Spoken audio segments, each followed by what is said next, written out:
Hey, welcome everyone. This is Luis with Antonine Capital, your business loan broker, serving all your business loan needs. And today we've got Matthew with us with Plan Writers, and we're going to talk about just business plans.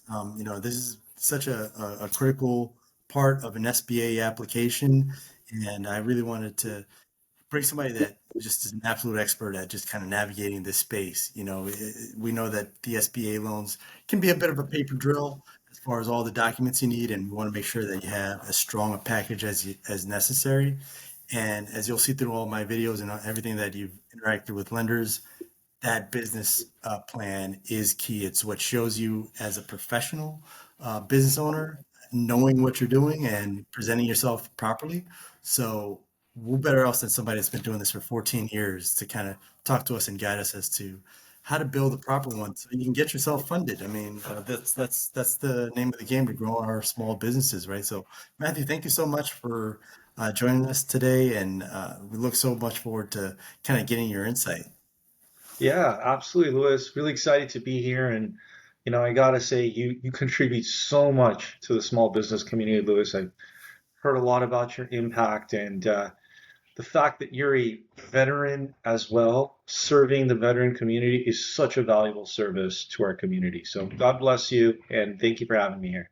Yeah, thank you. No, thank you for everything you do for the small business community as well. It's the American dream is all fueled by small businesses, and you've been, helping that community out for the last 14 years. So thank you for everything you've done there. But yeah, so I guess diving right into it, I guess, what can you kind of walk us through as far as just the SBA loan process and how you relate to it, and as far as the business plans? Yeah, absolutely. I'll give you some high level overview of the SBA process and try to demystify it as much as possible and really the role we play here and how we help businesses ultimately unlock the capital they need for their small little enterprise. So SBA is a very interesting program. It's a federally guaranteed program, and many banks may individually decide if they want to carry the product or not. And just at a high level, there's a lot of nuances, but an SBA loan is not a loan originated by the government, right? It's a product carried where a lender, if they adhere to very strict SOPs, and one of which is having a solid business plan on file, the government will guarantee a portion of that loan, right? So it incentivizes banks to support small businesses. And there's so many hidden truths that I've uncovered throughout the SBA process that, frankly, a lot of bankers don't even know themselves, right? And it's so important to deal with a good broker because what I find is that a particular bank may be siloed and may like be convinced that a certain SOP exists. And you would be surprised how many bankers have told me you cannot fund a startup, right, with an SBA loan. And then, in my 14 years of business, I keep getting clients thanking me saying my startup got funded with an SBA loan, right? And there's just so many hidden truths that, I want to really help people unlock. So basically, bottom line is every single SBA loan that's originated by a bank must, by their SOPs, carry a legitimate business plan. Some banks will allow just like a template or a checklist if it's not a really high risk loan. But the truth is, even if the bank doesn't require it, it's really in everyone's best interest if they do. Because I'll tell you one thing, Lois, right? Number one, there's so many other use cases for that business plan, and we can talk about the internal strategic purpose. But if your business does not do well, right, and you submitted a very template-esque business plan to kind of check a box, the loan gets processed, even though you're a strong lender, if that loan goes south, the government will audit that loan in underwriting, right? And if they saw that no attention was spent on the business plan, definitely the banker and the people involved in that loan are liable. And that individual can also be more on the hook than they need to be. So it's at the very minimum, it's your insurance policy. But Lewis, I just want to talk about how I can do so much more for you today. So we'll see how this conversation evolves. Yeah, no, I mean that was right there is a absolute phenomenal start. I feel very fortunate to have you, Matthew, just to kind of walk through all this with you. It's that someone in your position, with that much experience, is willing to take time out to help us out. I truly appreciate it. So I guess you made light of the challenges that folks face. Could would it make sense to kind of go from that very beginning as we start going, okay, we've got someone now that's interested in getting that SBA loan. What are the first things that you need to start getting together? I mean, because the business plan is everything, right? Like it feeds all of the business, right? It describes it. What does that look like? Where have you seen like the hangups happen and how can we beat those?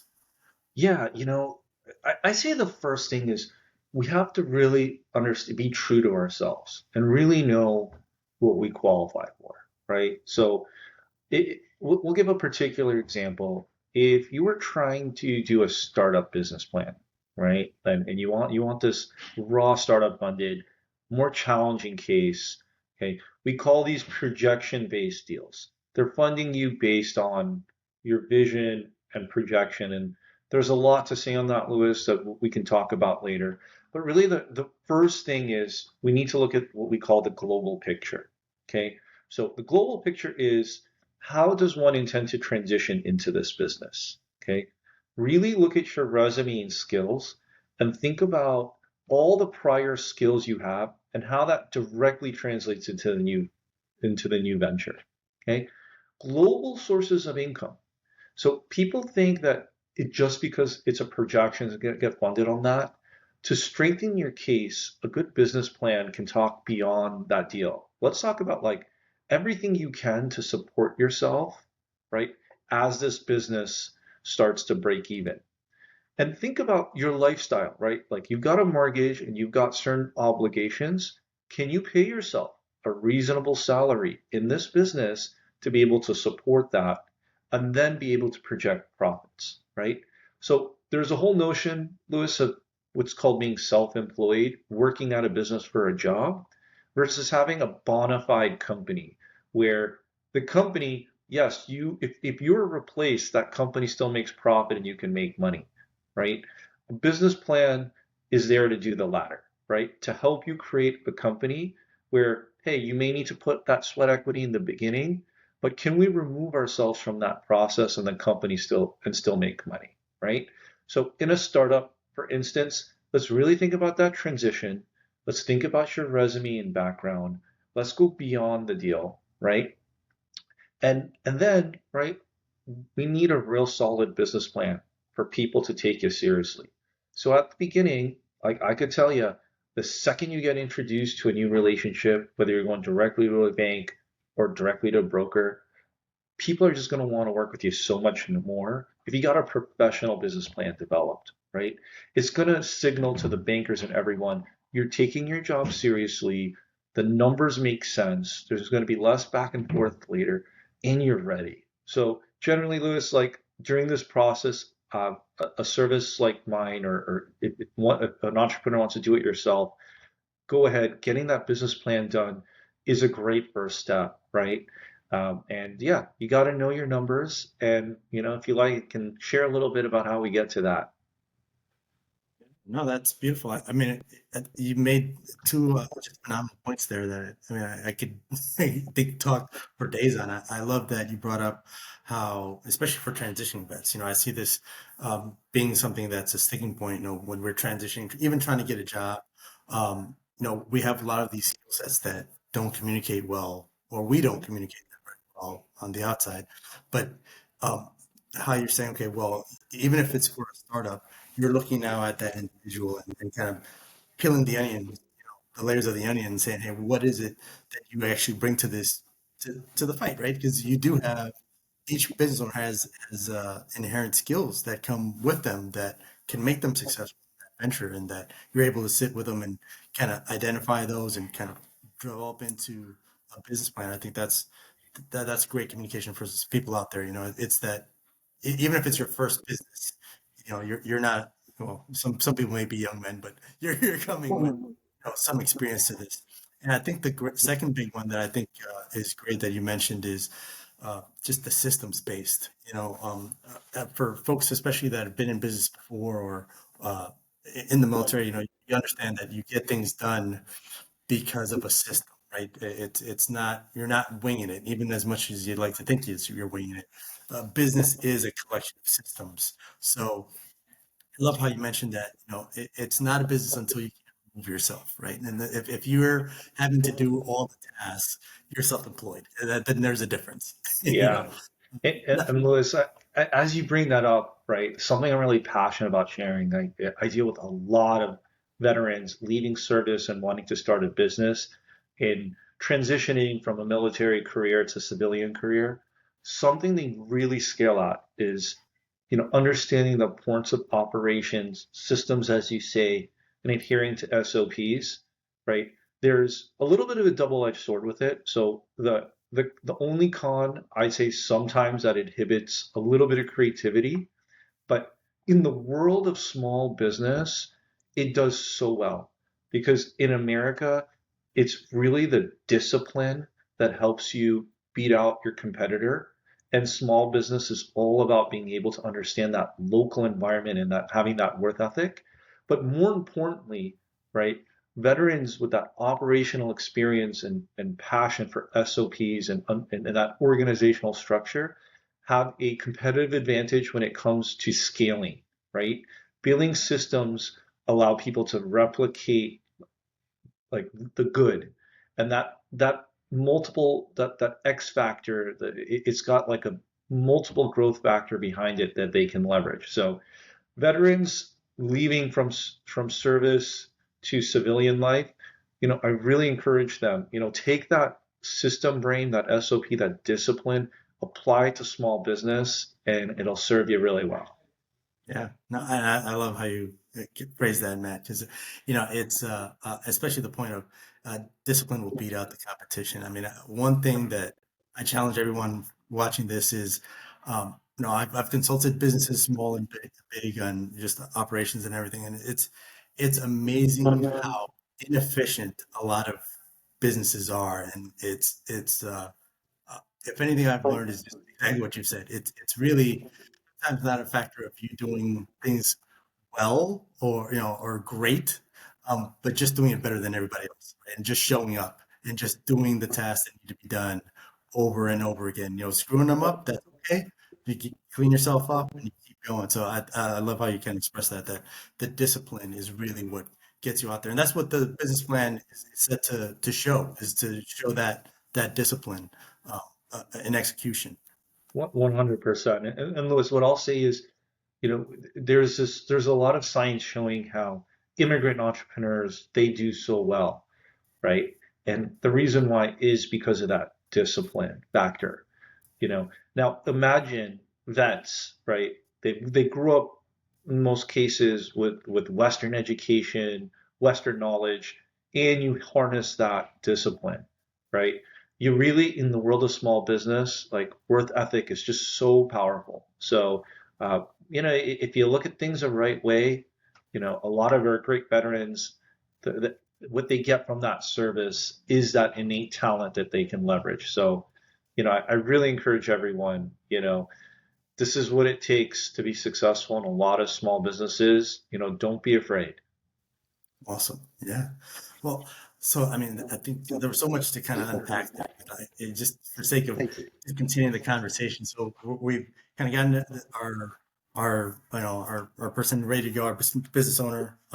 We've kind of communicated what their skill set is, what the business plan is. You talked about projections. So if you could kind of highlight how you draft the projections or help that business owner draft those projections, either for a startup or an established business. How should they approach that? What hangups have you seen, and what hard truths need to be shared on those as people talk on the potential of their business? Yeah, absolutely. So, Louis, I would say good projections are about 70 to 80% of the battle, right? So I can't emphasize how much attention needs to be focused on this area. So proper projections need to be defensible at the end of the day. And by defensible is, can I source a credible authority where I get my figures, right, for it to be able to meet the smell test, right? And someone will get this, be like, okay, it is within the realm of reasonable. That's what we're trying to ultimately get at. Okay. The real truth is, Lewis, like projections are all science fiction. Okay. And the bank knows that. Everyone in the whole system knows it, but they still want a ton of attention on it. Why? Because what it is it helps tell your story financially, and it also helps to say, okay, is this feasible? Can I run different scenarios and see if something makes sense? So first thing I always tell my clients, right, when we're doing projections, and this is what we help them with, okay, understand the key drivers of growth. Okay, so a proper financial plan needs to be supported by a startup budget, sources and uses of funds. There should be some marketing activities or some kind of internal activities that drive growth, right? One should be able to look at exactly establish metrics that drive those growth. So in an e-commerce company, right, you have to really clearly see what category you fall in. Let's say you're selling pet supplies, right? Guess what? Petco and a lot of publicly traded companies, they actually post online by law exactly what marketing budget is, what performance are, what the KPIs are, right? And sometimes, I'm sorry, you're going to have to make an investment and purchase a market report, right? Sometimes you're going to have to go to trade associations. Sometimes these things are proprietary, so you have to get help. But understand the metrics that are important in your industry. Have a marketing plan that is sensible for the budget that you have, and establish what I would call challenging but realistic metrics you hope to achieve, right? So in the pet supply business, what is my cost of acquisition? What is my lifetime value, right? What do we expect customers to be able to return, right? Put this in a dynamic spreadsheet and be able to source to a third party where you got these metrics from. So Lewis, it's very interesting. Like I talked about how projections can be science fiction, right? A bank oftentimes knows exactly how well an industry is supposed to perform. They're kind of like the IRS, I tell a lot of people, and they're almost like testing you. And if you go above or below what the common like norms are on profitability, right, you really got to back that up and show them why. Otherwise, they kind of freak out, right? So you got to know your numbers. You got to know exactly where, like, what profits are right for your industry, how you're classified, given your size. And a defensible budget needs to get specific. Your top two, three line items on your operational cost or fixed overhead, okay?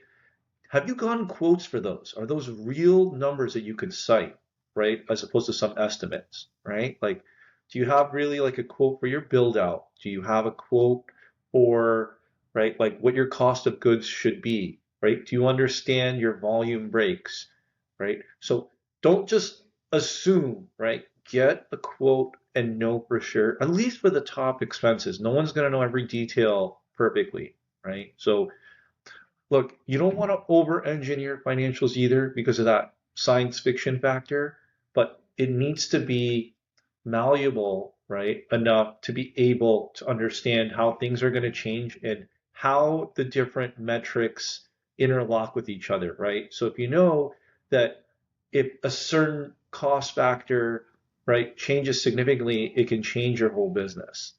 But rule of thumb, in the banking world, I want my clients breaking even 6 to 12 months. Show me a plan, how you can get there, right? And show me you have enough cash to get through that first year, right? Actually, to be honest, I want you to have enough cash for the first 18 months, if anything. It takes that long to be able to break even and support yourself. So, yeah, a lot of thought goes into planning. The credibility really comes in when you can have really good sources of information to cite where you got your metrics from. And that's how we really defend our numbers. And Obviously, we can talk about all day, but that's kind of the 101 on financial projections. Yeah, awesome. Yeah, thanks, Matt. So it's even opened the door a bit there too. Yeah, so a lot of that financial projections seems to kind of add to the next element of a business plan, which is market research, right? 'Cause you're not just generating these numbers, like you said. You're actually going out there getting the quotes. Um, I've had, in my application for loans, folks claiming to, I don't do startups as much, but I can now that I'm doing these SBAs and have someone like you kind of help out my clients. But I do have gotten some in the past where they're like, we're going to make 1 million in the first year, 2 million in the second, and then they're going to just knock it out the park the third. And I'm like, this is like a brick and mortar store. It's like I don't see how you're getting that. But I guess when how much reality do you help your clients go through? When you get those hard times. I know for me, it's yeah. I got to do the slap back and forth and a little bit of a wake up call. But I guess how do you kind of help kind of come to that realization for the market research piece of it? Yeah, listen, generally numbers don't lie, right? So first thing is one thing I always try to educate my clients on, right? In the world of lending, in real small business, the early stage, the startup stage, know that your audience is not venture capital, right? What we're not looking at for is hockey stick growth, right? That is actually risky for a lender, okay? Like we aren't trying to tell that story, okay? So first thing is setting clients' expectations. Second is right knowing your numbers. So real common mistake I see founders do is not looking at market sizing correctly, right? So people want to look at like a macro industry, like, oh, pet supplies is a $50 billion industry. But you've got a pet store in, somewhere in a city in Idaho, okay, right? What what does that local region look like? You've got maybe a 5 to 10 mile radius of business you can necessarily capture. What does that population capture? If you're over projecting, right, the total discretionary budget of that city, okay, take it easy. Do you know how many people you need to get through that door? Does your business have the capacity to do that business, right? If you're projecting millions at a retail store, do you know how many POS systems you have, the hours of operation necessary to be able to deliver that? Do you have the capacity, the infrastructure to do that business? When you start breaking down the steps needed to be able to achieve certain metrics, the picture becomes clear, right? When you just see raw gross figures and you don't see the breakdown and how we come up with those numbers, it's very easy to just, think big, right, and scale. But a real operator in the past, and like what I say with someone with military experience, show me like step by step, what does it take to be able to hit those goals, the time it takes, the resources it takes, okay? Are these goals realistic? They can be challenging, right? But is this something achievable with the resources I have? Do I have the infrastructure to do that type of business? Do I have the capital, right, to get to that growth to be able to achieve that? So at the end of the day, the numbers don't lie, Lewis, right? And if you understand how to size your market, you know your metrics, right? I don't really have to do much. The details just kind of answer the questions themselves for the clients.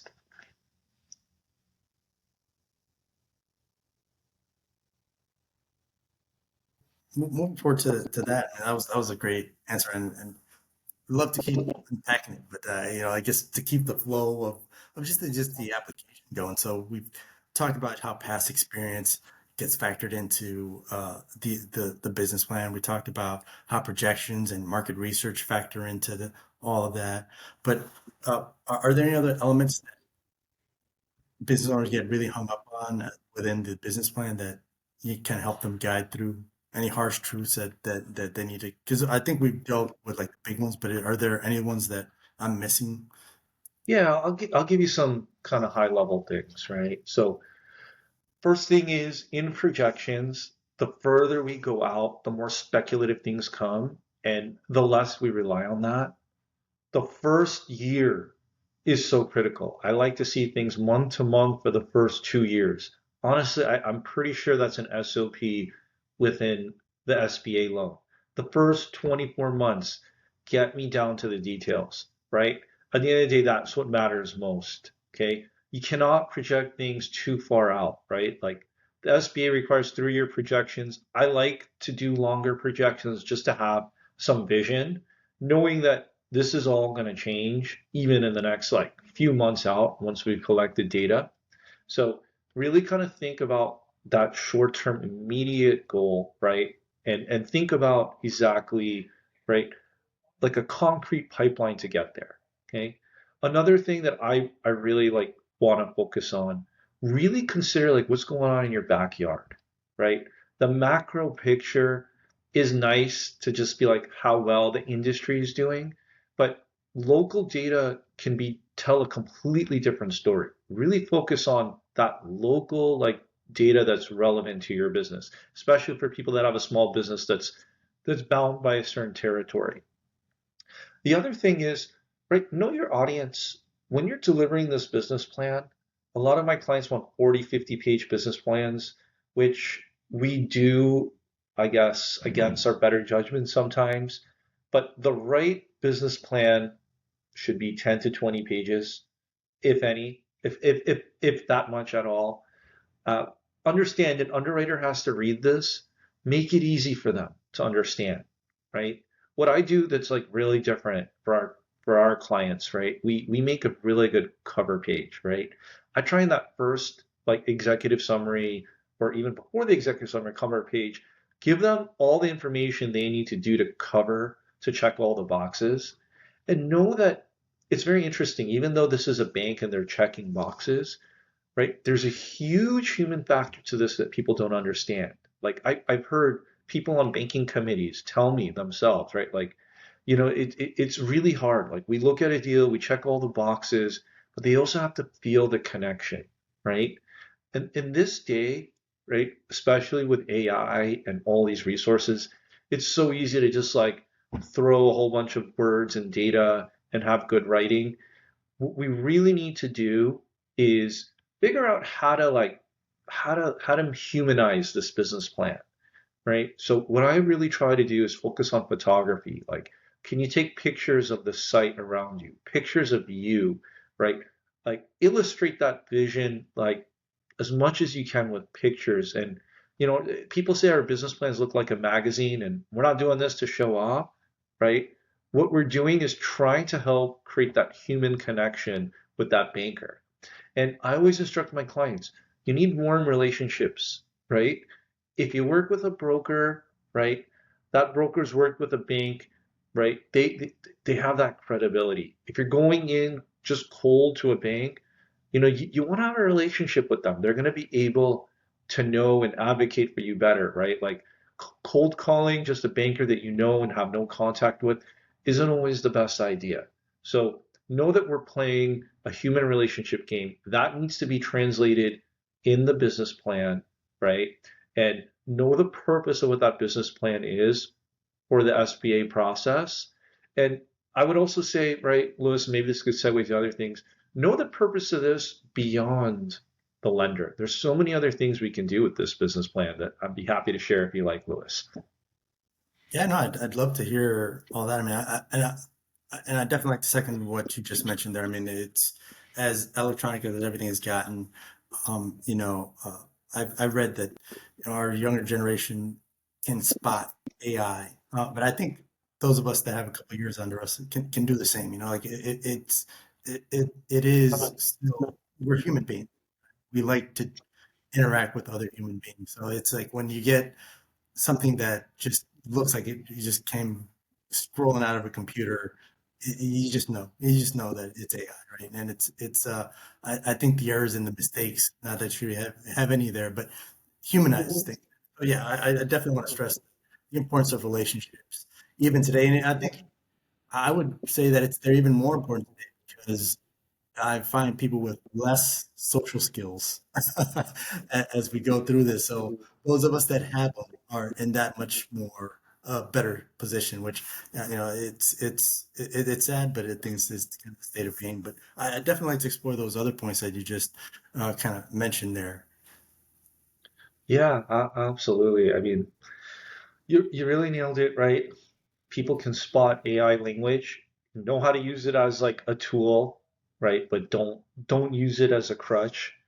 And to talk about the role of a business plan beyond the loan, right? And the reason why the government wants you to have this, right? Yes, it's a little bit to standardize some loans, but it's well known statistically, people are 30% more likely, right, to survive a small business if they planned before they have it. So there's a reason for that. It's for you, right?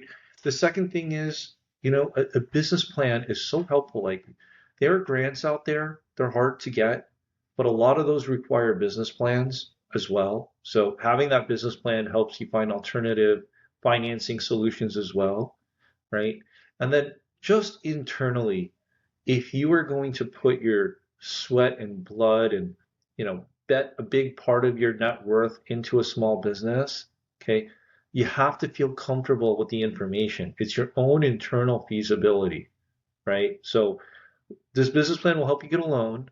This business plan tells you, indicates to you that you shouldn't do this business, you've actually saved yourself a ton of sweat and blood and potential losses as well. So you may realize you may not want to move forward with the business after seeing a business plan. And that to me is a is one of the best services I could do for my client. If I do a great business plan for a client and they see this business isn't right for them, I get so happy because I know I've helped save them, right, from tremendous pain that they would have otherwise maybe just dove into without the proper planning, and open up the chapter for them for the next business idea or solution that they want, to advance. So, right, there's just a lot you can gain from the proper planning. Awesome. Okay, yeah, no, thank you for that. So I guess now we've got what are the, I guess, the last couple points here as you're wrapping up the business plan? I guess um, I would I'd say let's put it this way: what are the nightmares, right? What are the nightmares that you've seen as putting this all together and just not necessarily working with people, but just the biggest challenges that you see your clients just having a heck of a time just overcoming to build that business plan. Yeah, it's a few things. Really hard to get that proprietary research, right? Also, it's very hard for people to invest money on a document that they don't look at as an asset when it really is an asset for them at the end of the day. So knowing that whatever you spend, you have to consider it an investment. So if paying for research is required, right? Getting access to good data that one can interpret properly and use in their business plan is the hardest thing. Other thing is, right, like business planning is tough, right? Like you need that right brain to understand, the quantitative aspects of this, right? Like good, clean, logical calculations, right? On one side. You also need that human factor, the creative side, right? To make this not sound like a dry document. And knowing how to get specific, right? When you're building a marketing plan, don't just tell me you're going to do SEO. If you're going to mention there's SEO going to be done in your business plan, show me how much traffic there is, right, for the keywords you're targeting, right? Tell me if you've identified a specific marketing agency. How much does it cost, right? How long does it take for you to rank? What kind of deal flow can that give you? Actual that's an actual marketing plan, right? Give a budget for that. Get specific. If you're going to say networking, name the trade shows. What does it cost to exhibit at those trade shows, right? How many are you going to go to per year, right? What networking groups are you going to join? What does it cost? How much time are you going to be committed to that, right? So get specific, right? And we can guide you a lot, but at the end of the day, the founder has to have some vision and we can help guide them as long as, you know, there is a little bit of that to give. Okay, perfect. No, thank you for sharing that. So, guess as we're getting closer to the end, what we've got now capture all those different elements of the plan. What what what challenges do you see as they actually start going through the process? Have you ever found that the business plan needs to be readdressed because after it goes to the lender? Yeah, all the time.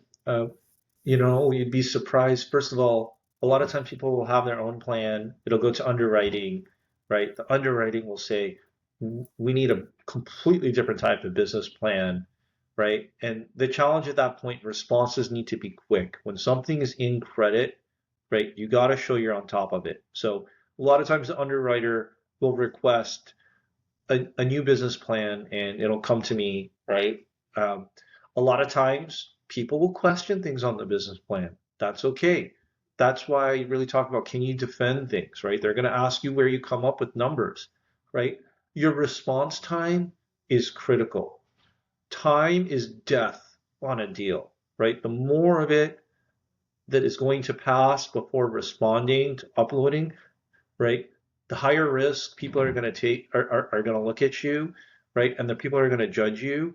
And the harder time the BDO has to be able to advocate for you, right? And work with his credit team, right? If you want a BDO to be able to fight for you, prepare all this stuff on the front end, right? You don't want a BDO to try to like escalate things and go to the manager. You got to work with an underwriter. And an underwriter, once credit is open, right, it's got to go to closing, right? Or they're going to write off this loan. And if you take too much time to respond to things, it's going to hurt you, right? So be vigilant. Yes, things will come up. If you've done your homework, that process will be smooth and easier when underwriting ultimately happens, and questions will undoubtedly happen. Yeah, definitely. So, I mean, it goes right back to the made of just this being a social, very much a social process and the importance of communication throughout this all. Um, I guess for the benefit of everyone watching that, the different players that are involved, Matt just mentioned the BDO, that's the business development officer. That's pretty much the person at the lending institution that is out trying to procure business for for that lender, be that a bank. So not all SBAs come from banks, so that's why I say lender. Me as a broker, that uh, uh, the one that I build a relationship with to find folks that are looking for that loan and kind of help guide them through. And Matt would be another person in that team to kind of help you your SBA loan. So kind of driving home that this is not applying for a car loan, right? This is you are building a team to go tackle this. It is a very much an administrative process, but so do you have any examples of a loan that you saw or a client that you saw that was doing really well and either blew up further down the line, and any lessons learned or your biggest lesson learned from any client that you've ever worked with that you'd like to share with us? Yeah, I had someone that are really like dear to my heart, right? Like a few years back, I went to USC, University of Southern California, and there was a really cool like legacy cafe that wanted to sell, and there was this really awesome lady. She wanted to take it over. It was a good sized loan, and it was really important for the family to just make sure when selling the restaurant to this new borrower, right? They wanted it to be set up as a success, right? So, yeah, it was. This required a really robust business plan. A lot of monies were exchanged, and yeah, this business plan really led to like just a restaurant that was just a kind of really amazing just community like spot that I kind of grew up with and had such fond memories. I contributed to that legacy just staying afloat and being able to have future students be able to like have that same experience I did. So that's something that was good to me. And this borrower saved up a lot of money, had real good vision, bringing it to the modern century. So it's just I helped this individual, this lady. Her name is Stacy. Just be able to build a great livelihood on something that was really special, has an impact on me, an impact on my local community, and really captures the essence of the SBA program, right? Keep it local, keep it small business, right? And this transaction could not have happened without this loan product, and it just did such good, for my local community that made me really happy. That's an awesome story, and that's an awesome school to be associated with. So, I mean, it's thank you for sharing that. So as we get here towards the end, I definitely like to recap everything we just talked about. So, thank you, Matt. We talked about just the process for getting an SBA loan. We learned that, hey, this is a team process. You're not applying for a car loan. You're not even applying. Well, even for a mortgage requires an entire team. So this is much bigger than that. It's much different. There's a lot of moving parts. You've got your brokers, you've got the lenders with their different folks, and you want to build a team around you that can help you with each step of the way. Multiple consultants. Matt is obviously one of those key people with plan writers. So we learned that we want to.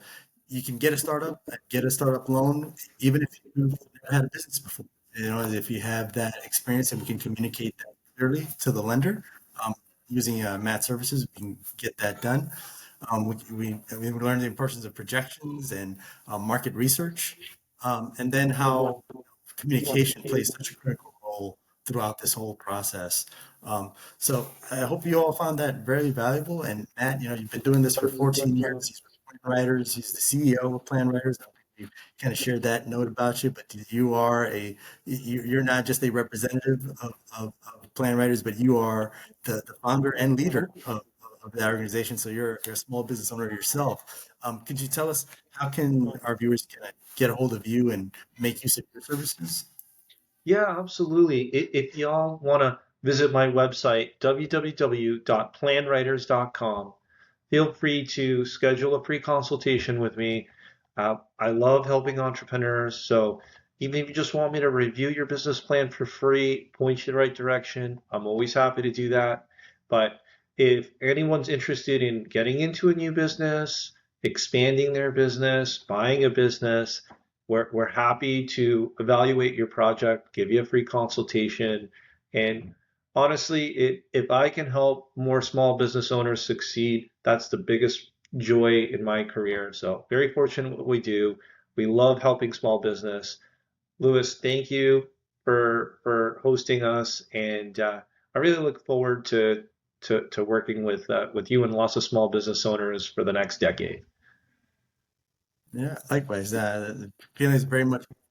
I'm very fortunate to have met you, and I look forward to having you as part of the team as we help our clients can build the business of their dreams. But thank you so much for your time today. Sure.